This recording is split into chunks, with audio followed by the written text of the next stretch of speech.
This PURP back with another video, and with Endgame coming out next week, which is really crazy, and I'm super excited. I'm too excited for this movie, but also kind of worried at the same time. Like, this is a 3-hour movie, but what if this movie is trash? This would be such a disappointment. So I don't really want to go into this with any negative feelings. I want to go in there with an open mind, and I'm going to like what I like. I'm going to dislike what I dislike. But I want to really ask the question, is the MCU dead after Endgame? And my clear answer to that is no, absolutely not. But they are going to run into some issues, because really look at their lineup after Endgame. We got SpiderMan. We have Black Widow. We have Eternals, Shang-Chi, Black Panther 2, and Captain Marvel 2, just to name a couple. And Guardians of the Galaxy 3. Now, those sound cool on paper, but honestly, I think it's kind of trash. Let's start with Spider-Man, right? Are we really hyped for another Spider-Man? Now, I'm all for Tom Holland. I'm actually one of the very few people that actually like him as Spider-Man. I get it that people don't want to see Spider-Man in high school. They just want to see a Spider-Man already in his prime. That's cool, and but I like the direction they're taking Spider-Man. But it's another Spider-Man movie. Like, how hype can we get for another Spider-Man movie? This is like the 15th billion Spider-Man movie that we've gotten. Look at how many Spider-Man movies we've gotten in over the last 20 years. It's crazy. It's crazy. I think that's a problem too. It's just the way they're putting out these movies, it feels forced, and it's definitely going to start showing itself after Endgame, because Robert Downey Jr. is done, Chris Evans is done, pretty much, Chris Hemsworth is done. You don't have really that many strong characters or just actors that can, draw people to the theaters. You don't got those big names anymore. And they're going to need something, and that's why I say, and I also said, like, get ready for 4 to 5 years of just filler movies that have nothing to do with nothing. They might do something with the Skrulls. I doubt it, but I don't see them doing nothing huge for another like 5 to 6 years until Fantastic Four and X-Men come into play. I think that's what everybody's really waiting for. But until then, I think you're going to have to deal with Phase 4, which I think will be the weakest phase so far. And that's pretty bad That's pretty bad considering it's coming off of Infinity War and Endgame. Two of the biggest movies of all time. And us to go backwards kind of. I understand that it's kind of seeming like a soft reboot kind of, in a way, because comic books do this regularly, right? But it's just, I think Marvel shot themselves in the foot with a lot of this. Let's just take like Infinity War and Endgame out of it. I think they really shot themselves in the foot with Captain Marvel. Because really look at that movie, and that retcons a lot of what the MCU was building up to for the last 10 years. Now, Marvel will not stop making money because they're under the Disney brand, and it's a comic book movie. So, but just understand that in Phase 4, you're going to get a lot of bullshit-ass movies. A lot of cool ideas, but they're going to be poorly executed. I'm calling it right now. And the only movie that I'm hyped for after Endgame is Black Panther 2. And we're probably not going to see that for at least till 2022. That's like two years and some change away. That's a long time in today's time. What they could put out we already know that 2020 is it's gonna be a trash year for Marvel. Like, who the fuck? I'm gonna definitely go see like, that's what's crazy. I'm more excited for a Black Widow movie than I am an Eternals movie. That just sounds crazy.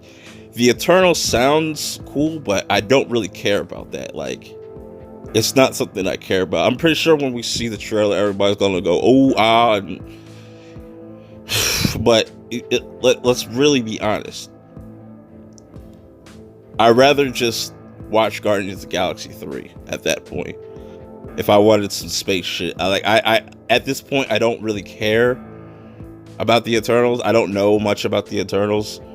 But I feel like even when the trailer comes out, I'm still going to feel the same way. Who knows? But 2020 is going to be the weakest year. 2021, they're probably going to put out Captain Marvel 2, which is even crazier. How are you going to put out Captain Marvel 2 before you put out Black Panther 2? That's disrespectful within itself if that happens. But I have a theory that they might try to drop Captain Marvel 2 and Black Panther in the same year. That might be something for 2022. I could see that happening.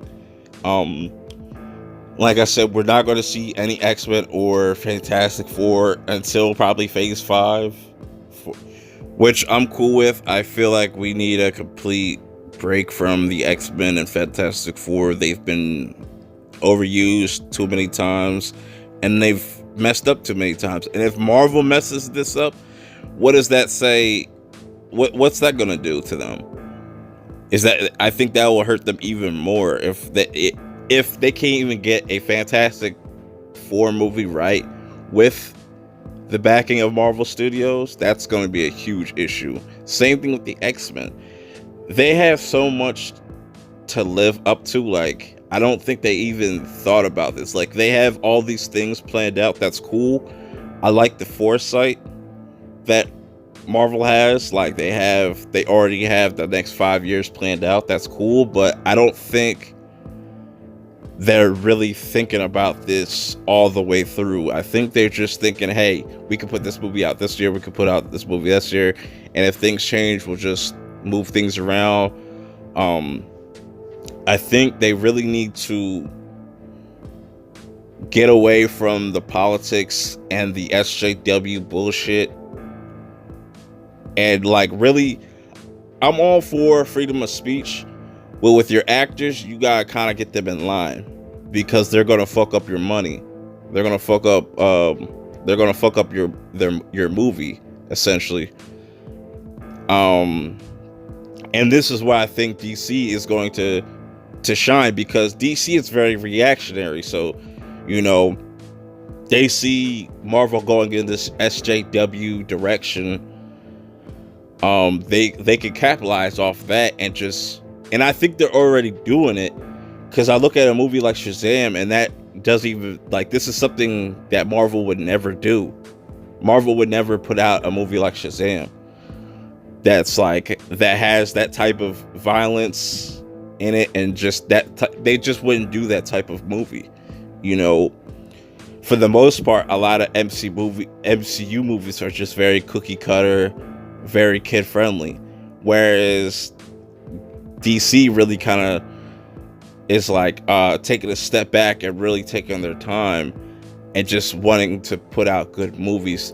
And people are underestimating that Joker movie, because I think what WB is doing with that is they don't really care about the box office with that movie. I think for that movie, they want to get an Oscar. And if they get like even a nomination for that, that's going to be huge and epic. But yeah, a Marvel has to really look at what they have, you know, and really, instead of trying to pander to certain demographics. They should really just make good movies. Focus on just making really good movies for fans and just, just people in general, just moviegoers in general. But we're just gonna have to wait and see. I'll definitely be talking about this issue or this topic more on the PURP show that's coming out April 30th. So that's like a few days after Endgame. So that'll be perfect timing, because I'll definitely talk about Endgame more on the PURP show coming very, very soon, coming at the end of this month. So yeah, let me know what you think in the comments below, and I'll check you out in the next video. Peace. When they see me, they know that every day when I'm breathing, it's for us to go farther. I gotta do more than just the average man would do. I gotta set a mark that can't nobody touch. A place that I won't go, and I feel as though if you got love and you putting out real shit, you can do that. If you kicking that shit from your heart, you can go wherever your heart wants you to go. You have to be diligent about what you want. You have to apply yourself. You have to motivate yourself. And you have to do it for yourself, by yourself. And then you can do things for other people.